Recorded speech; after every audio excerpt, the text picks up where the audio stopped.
Welcome back. Today, we're diving into something you've probably seen 1,000 times but never really thought about. It's the single most common ingredient in medicine, but behind it is a story of just incredible scientific precision. So let me just start by asking you a question. Think about all the medicines out there. Pills, creams, IV drips, the whole shebang. What do you think is the one single ingredient that's used more than any other? You guessed it. It's water. Just plain old H2O. But, and this is really the whole point of our explainer today, the water in your medicine is so different from the water in your tap, it's not even in the same league. It's a whole different ballgame. And that brings us right to the heart of the matter. The entire science behind pharmaceutical water is really a constant fight against hidden dangers. We're talking about impurities that are totally fine for us in daily life, but can become a huge problem inside a medicine. You see, whether that water is being used to clean a piece of equipment, or as part of the manufacturing process, or even as the main ingredient in an IV bag, the goal is always the same: to get it to a level of purity that's almost hard to wrap your head around. Every single possible contaminant has got to go. And what's wild is what actually counts as a contaminant. I mean, sure, you have the obvious stuff, right? Like living bacteria or minerals. But the list also includes things like tiny floating particles, dissolved gases, and, this one is a really big deal, the dead bodies of microorganisms.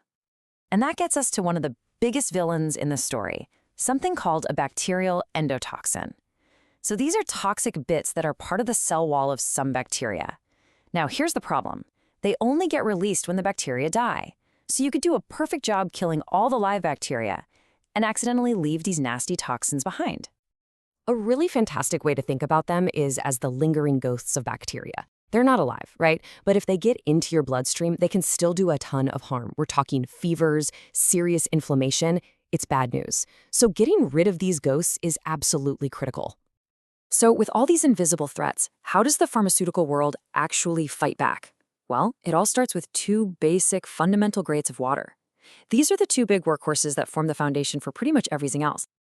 Okay, so on one side you have purified water. This is what's used for things that are injected, like pills and syrups, or for just general cleaning.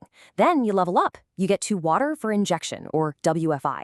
This is the stuff that goes into IV bags and shots. Now it has to meet all the tough standards of purified water, plus, and this is the key, it has to be free of those endotoxins, those bacterial ghosts. That is the critical difference. All right, so those two types of water are the foundation. Think of them as the bulk ingredients. From there, companies create a whole range of specialized packaged waters. They're sterilized and designed for very, very specific jobs. So the key here is not to think of these next ones as totally new kinds of water.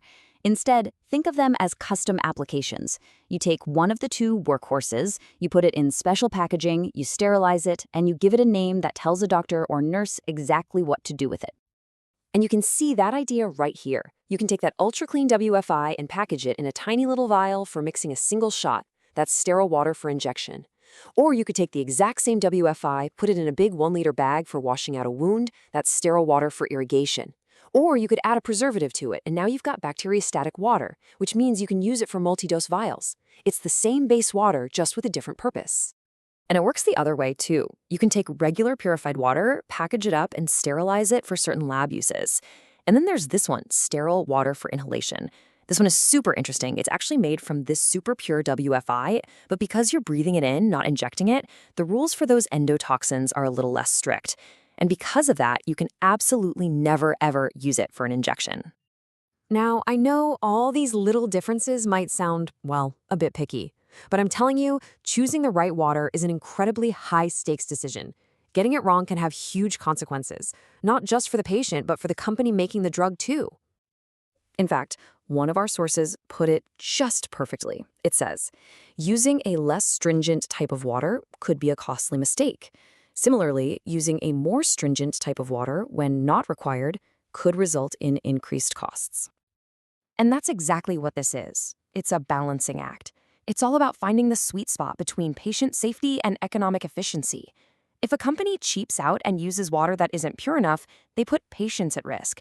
But on the other hand, if they use the super expensive, ultra-pure WFI for something simple like making a tablet, when purified water would have been perfectly fine, they're just throwing money down the drain. So, as we start to wrap this up, it becomes pretty clear that we just have to change how we think about this. When we see water in a hospital or a pharmacy, we are not looking at simple H2O. We're looking at a piece of highly sophisticated engineering. And really, that's the number one takeaway here. In the world of medicine, water is not just a liquid you use to dissolve things. It's a precisely manufactured active ingredient. It's controlled, tested, and regulated with the exact same level of scrutiny as any other drug on the market. So, I'll leave you with this final thought. The next time you see an IV bag, are you just going to see water, or are you going to see all the invisible science, all that meticulous engineering that's happening behind the scenes just to keep it safe? Thanks for tuning in.